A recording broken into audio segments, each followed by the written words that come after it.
Global मंथन समाचार channel पर आपका स्वागत है। जोधपुर में शनिवार शाम करीब 6 बजे सीनियर वकील की सरेआम हत्या कर दी गई। 2 युवकों ने पहले उनको कॉल किया और घर से बुलाया। रोड पर बाइक को घेर लिया और चाकू से ताबड़तोड़ हमला करने लगे। इससे मौत नहीं हुई तो आरोपियों ने पत्थरों से सिर कुचल दिया। जोधपुर कमिश्नरेट पूर्व के एडीसीपी नाजिम अली ने बताया कि माता के थान मुख्य रोड पर अनिल चौहान व मुकेश चौहान ने जुगराज चौहान 55 की चाकू मारकर हत्या की है। वो भदवासिया इलाके के मंदिर का मोहल्ला के रहने वाले थे। उन्होंने बताया कि लंबे समय से रंजिश चल रही थी। जुगराज के बेटे के एक्सीडेंट में अनिल चौहान और मुकेश चौहान नामजद आरोपी थे। आपसी रंजिश के चलते उन्होंने हत्या की। पुलिस ने दोनों आरोपियों को पकड़ लिया है। उदयपुर में बजरंग दल के विभाग संयोजक राजेंद्र उर्फ राजू परमार हत्याकांड मामले में शनिवार देर रात मुख्य आरोपी पकड़ा गया है। रविवार को पुलिस इस मामले में आरोपी का खुलासा कर सकती है। सूत्रों के अनुसार मुख्य आरोपी प्रीतम उर्फ बंटी को केवड़े की नाल से पकड़ा गया है। आरोपी से एक पिस्टल और 7 राउंड कारतूस भी बरामद किया गया है। फिलहाल पुलिस आरोपी से पूछताछ में कर रही है। राजस्थान में गर्मी मार्च से ही नए रिकॉर्ड बना सकती है। इस बार फरवरी में दिन का अधिकतम तापमान सामान्य से 3 डिग्री सेल्सियस ज्यादा चल रहा है। कई शहरों में 12 साल का रिकॉर्ड टूट गया है। मौसम विशेषज्ञों के मुताबिक इस साल जून तक भीषण गर्मी रहेगी। चिंता की बात यह है कि गर्मी के मौसम में तापमान कंट्रोल करने वाली छिटपुट बारिश भी इस साल न के बराबर होने की आशंका है। जोधपुर शहर में रविवार को जोधपुर के सरदारपुरा चिल्ड्रन पार्क के पास जैविक हाट बाजार लगाया गया, जिसमें टीम के मेंबर ने लोगों को ऑर्गेनिक फूड के महत्व और हेल्दी लाइफस्टाइल के बारे में बताया और अपने फूड की स्टॉल भी लगाई। मेले में ऑर्गेनिक वेजिटेबल, दाल, fruit, dry fruit, vegetable oil की भी स्टॉल लगाई गई।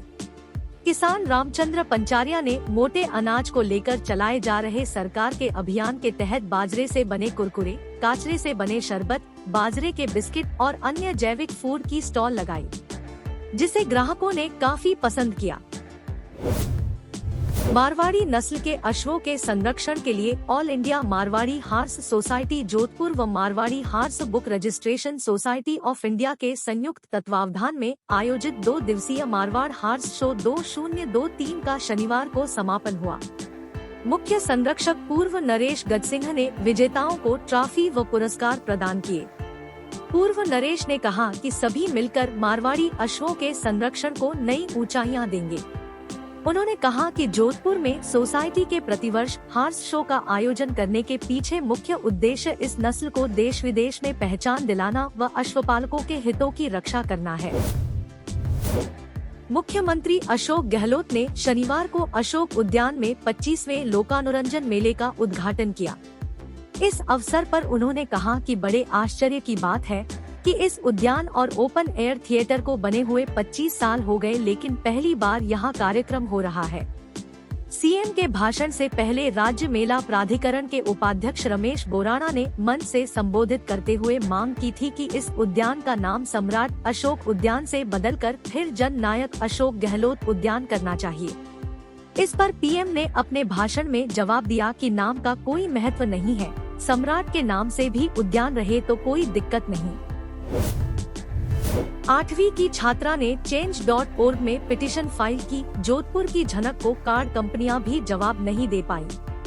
बदलाव कहने को तो एक शब्द, लेकिन इसे करना बेहद चुनौतीपूर्ण। करोड़ों लोगों द्वारा की जा रही एक चीज में बदलाव की चुनौती जोधपुर की 13 वर्षीय बेटी ने ली है। 8वीं की छात्रा झनक शर्मा ने डेबिट क्रेडिट कार्ड एक्सपायरी को लेकर बड़ा और प्रैक्टिकल सवाल उठाया है। झनक का कहना है कि प्लास्टिक कार्ड की अवधि 5 से 10 साल बाद खत्म क्यों होती है। आश्चर्यजनक रूप से इसका जवाब किसी से नहीं मिला। ये सवाल कार्ड बनाने वाली कंपनियों के पास भेजा गया। change.org में ऑनलाइन पिटीशन फाइल की गई ताकि बदलाव कर पर्यावरण को बचाया जा सके। जोधपुर में महाशिवरात्रि पर पूजा करने गई युवती का पैर फिसल गया। युवती 25 फीट गहरे तालाब में गिर गई। युवती को बचाने के लिए परिचित युवक भी तालाब में कूद गया। दोनों की डूबने से मौत हो गई। घटना शनिवार दोपहर 3 बजे हुई। मामला जोधपुर के कुड़ी भक्तासनी थाना इलाके का है। कुड़ी भक्तासनी थाना इलाके के कुड़ी तालाब के किनारे महादेव मंदिर में श्रद्धालु पूजा करने पहुंचे थे। महाशिवरात्रि पर पास ही रहने वाली प्रियंका 26 भी मंदिर गई थी। प्रियंका समेत 2 लोगों के डूबने की सूचना मिलने के बाद मालवीय बंधु गोताखोर की टीम ने दोनों की बॉडी को तालाब से निकाला। मेडिकल साइंस में दवाई से बेटा होने की गारंटी दी जा रही है। सीकर मेडिकल कॉलेज के प्रिंसिपल सहित 5 डॉक्टरों से सच जाना तो जवाब मिला, मेडिकल साइंस में ऐसी कोई तकनीक नहीं है। अब मिलिए राजधानी जयपुर और सीकर जिले के खूड़ी में इस तरह के इलाज का दावा करने वाले ठगों से।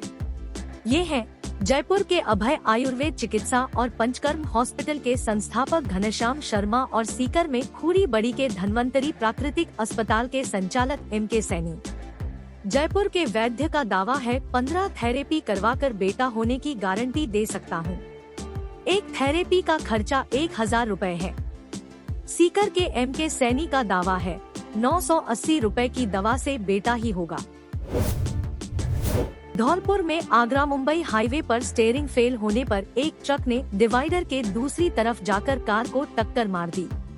हादसे में कार के ड्राइवर और एक महिला की मौत हो गई, जबकि 3 महिलाएं गंभीर रूप से घायल हो गई। पुलिस ने घायलों को जिला अस्पताल में भर्ती कराया। एक महिला की हालत ज्यादा गंभीर होने पर उसको आगरा रेफर कर दिया गया। उदयपुर में अफेयर के शक में एक युवक को पेड़ से उल्टा लटकाकर जमकर पीटा गया। महिला के भाई और उसके 2 साथी युवक घंटों पिटाई करते रहे। युवक पर एक महिला को भगाकर ले जाने का आरोप था। पिटाई के दौरान गांव के लोग खड़े होकर देखते रहे। पिटाई का वीडियो शनिवार शाम को सामने आने के बाद पुलिस ने 3 लोगों को गिरफ्तार किया है।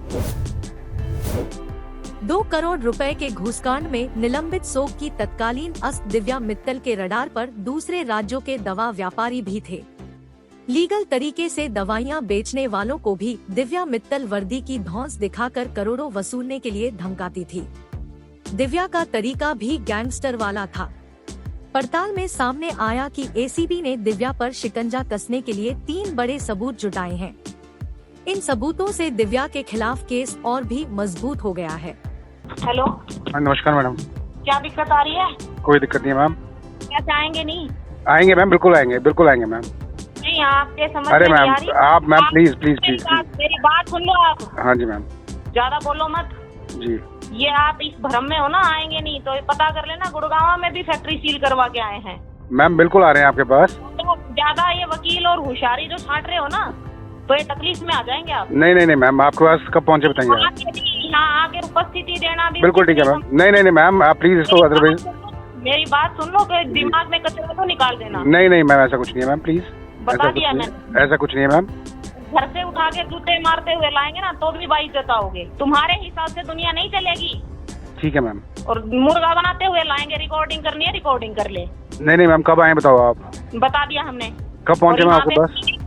हमने किसी एडवोकेट को समय नहीं दिया है, समझ गए? ठीक है मैम। मैम कब पहुँचे आपके पास? पहुँच जाओ, आज ही पहुँचो। ठीक है मैम। मैम कल सवेरे मिलते हैं आपको फिर। नहीं, आप समय नहीं देंगे, समझ गए? Right ma'am. तुमने मतलब ये क्या राइट मैम, क्या? Right ma'am, right ma'am. या कोई चक्कर है दिमाग में तुम्हारे? आप बहुत बड़ी हस्ती हो तुम। नहीं नहीं मैम। नहीं, लग तो यही रहा है। अरे नहीं मैम, कुछ नहीं है मैम, कुछ नहीं है। आएंगे नहीं तो भाई नहीं मैम, नहीं नहीं आप डिपार्टमेंट में लिख देंगे तो फिर क्या होगा? नहीं मैम, पहुँच रहे हैं आपके पास। नहीं, मत पहुँचो। पहुँच रहे हैं मैम आपके पास, पहुँच रहे हैं आपके पास। हमने तो नहीं बुलाया इनको, एडवोकेट जो आपके आए हैं। मैम बिल्कुल पहुँच रहे हैं आपके पास। क्या मतलब तुम्हारे हिसाब से हमें? सॉरी मैम, मैम कुछ नहीं है मैम, आपके पास।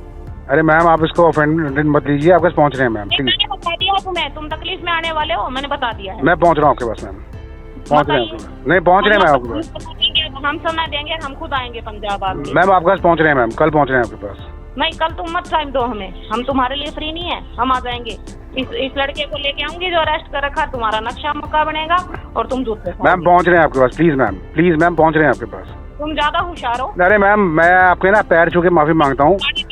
अरे मैम ऑल तुम्हारे जैसे ही जेब में लेके घूम रहे हैं, तुम ज्यादा होशियार हो। Ma'am with all due regards, नहीं, मेरे तो रिगार्ड यही है, जेब में डाल के घूमते। मैम मुझे मालूम है, मैं आपसे माफी मैम बहुत समय देंगे हम नया साल। अजमेर में शनिवार को महाशिवरात्रि के पर्व पर बाजारों व शिवालयों पर भी पुलिस जाब्ता तैनात रहा। वहीं कानून व्यवस्था को चेक करने के लिए एसपी चुनाराम जाट ने स्वयं 25 से 30 किलोमीटर तक साइकिल पर बाजारों सहित सूनी सड़कों व तंग गलियों में भी गश्त की। गैरकानूनी काम वाले क्षेत्र में आम नागरिक की तरह जाकर देखा। क्राइम कंट्रोल के लिए अब जल्द ही थाना प्रभारियों की मीटिंग लेकर उन्हें दिशा निर्देश दिए जाएंगे। जयपुर में कानोता बांध में 17 दिन पहले मिली युवती की लाश मामले में पुलिस जल्द खुलासा करेगी। हत्या से 4 दिन पहले लापता हुई युवती की प्रताप नगर थाने में गुमशुदगी दर्ज थी। परिचित युवक ने उसका गला घोंटकर हत्या करने के बाद शव को कानोता बांध में फेंका था। प्रताप नगर थाना पुलिस ने हत्यारे को राउंड अप कर लिया है। हत्या के मामले में आरोपी परिचित सहित कई और जने भी शामिल हैं, जिनको पकड़ने के बाद पूरी तरह से मामले को खुलासा कर गिरफ्तारी दिखाई जाएगी। राष्ट्रीय नाट्य विद्यालय (NSD) के सहयोग से जवाहर कला केंद्र में आयोजित भारत रंग महोत्सव भारंगम के चौथा दिन संदीप भट्टाचार्य के निर्देशन में नाटक जनशत्रु का मंचन हुआ। नाटक में भ्रष्टाचार से एकल युद्ध छेड़ने वाले नायक की कहानी को बयां किया गया। जनशत्रु हेनरिक इब्सेन के नाटक an enemy of the people पर आधारित है, जिसका बांग्ला में रूपांतरण देवव्रत आचार्य ने किया है। जयपुर के ढेहर का बालाजी रेलवे स्टेशन पर एक युवक ने रविवार सुबह सुसाइड कर लिया। रेलवे स्टेशन पर फुट ओवर ब्रिज पर उसका शव रस्सी के फंदे से लटका मिला। जीआरपी थाना पुलिस ने सिटी FSL टीम की मदद से मौके से सबूत जुटाए। पुलिस ने पोस्टमार्टम के लिए शव को SMS हॉस्पिटल की मॉर्चुरी में रखवाया है। पुलिस ने मृतक के पास किसी प्रकार का सुसाइड नोट मिलने की बात से इनकार किया है। नोखा में सोमनसर टोल के पास एक अज्ञात वाहन की चपेट में आने से बाइक सवार 3 युवक घायल हो गए। यह घटना शनिवार की देर शाम को हुई। जयपुर की रामनगरिया थाना पुलिस की गाड़ी पलवल के पास दुर्घटनाग्रस्त हो गई। इस दौरान कार में 4 पुलिसकर्मी और ठगी का मास्टरमाइंड विनय मेहता मौजूद थे। पुलिसकर्मियों को हल्की चोट लगी है। वहीं शातिर ठग विनय मेहता के हाथ और पैर में टांके आए हैं। हादसा रविवार सुबह 7 बजे पलवल के पास में हुआ। इस दौरान कार में constable Rajesh, constable Vikram, constable Dayaram और कांस्टेबल गजानन थे। इसके अलावा रामनगरिया थाना पुलिस की एक और गाड़ी पीछे चल रही थी। इसमें ASI गंगा सहाय और कांस्टेबल मुनेश बैठे हुए थे। एकाएक हुई इस दुर्घटना में कार में बैठे हुए सभी लोगों को हल्की चोटें लगी। इसके बाद 108 की सहायता से सभी घायलों को पलवल अस्पताल में प्राथमिक उपचार के लिए ले जाया गया, जहां पर उनका उपचार चल रहा है। जयपुर के ट्रांसपोर्ट नगर थाना पुलिस ने विवाहिता की शिकायत पर मारपीट कर गैंगरेप करने का मामला दर्ज किया है। विवाहिता ने आरोप लगाया है कि रोहिताश, संजय और पिंटू नाम के 3 युवक 17 फरवरी 2030 को दोपहर करीब 2 बजे उसके घर घुसे। आरोपियों ने जबरन घर में घुसकर उसके मुंह को बंद कर उसके साथ मारपीट की। तीनों ही बदमाशों ने उसे बंधक बनाकर उसे कमरे में बंद कर दिया। इसके बाद तीनों आरोपियों ने एक-एक कर उसके साथ गैंगरेप किया। आरोपियों ने गैंगरेप करने के बाद उसे धमकाया कि अगर किसी को इस बारे में बताया तो वह उसे और उसके परिवार को जान से मार देंगे। गुजरात के मेहसाणा में एक पूर्व सरपंच ने अपने भतीजे की शादी में नोटों की बारिश की। केकरी तहसील के अंगोल गांव के पूर्व सरपंच करीम यादव ने अपने घर की छत पर खड़े होकर वहां से 100 और 500 रुपए के नोट उड़ाए, जिन्हें बटोरने के लिए घर के नीचे लोगों की भीड़ जमा हो गई। नोट उठाने के लिए कई लोगों के बीच हाथापाई भी हुई। जिस वक्त करीम यादव नोट उड़ा रहे थे, उनका भतीजा रज्जाक उस समय गांव में बारात लेकर निकल रहा था। शादी के जश्न में सारे गांव को शामिल करने के लिए करीम यादव और परिवार के बाकी सदस्यों ने नोट बांटे। इस दौरान बैकग्राउंड में जोधा अकबर फिल्म का गाना अजीमोशान शहंशाह बज रहा था। इसका वीडियो सोशल मीडिया पर वायरल हो रहा है। चुनाव आयोग ने शनिवार को शिवसेना पार्टी के नाम और चिन्ह धनुष-बाण पर एकनाथ शिंदे के दावे को मंजूरी दे दी थी। अब उद्धव ठाकरे चुनाव आयोग के इस फैसले के खिलाफ सुप्रीम कोर्ट जाएंगे। ठाकरे ने रविवार को अपने घर मातोश्री में पार्टी के नेताओं और कार्यकर्ताओं की बैठक बुलाई है। शिंदे गुट भी सुप्रीम कोर्ट में कैविएट यानी विरोध पत्र दाखिल करेगा। यानी चुनाव आयोग के फैसले को चुनौती दी जाएगी तो शिंदे गुट को सुने बिना कोर्ट फैसला नहीं देगी। इन सबके बीच ठाकरे गुट के नेता संजय राउत ने कहा है कि शिवसेना से उसका नाम और निशान छीनने के लिए 2000 करोड़ का लेन देन हुआ है। अगर आप दी गई जानकारी से संतुष्ट हैं, तो चैनल को सब्सक्राइब करना ना भूले, साथ ही अपने दोस्तों और रिश्तेदारों को भी वीडियो शेयर करें। धन्यवाद। आपका दिन मंगलमय हो।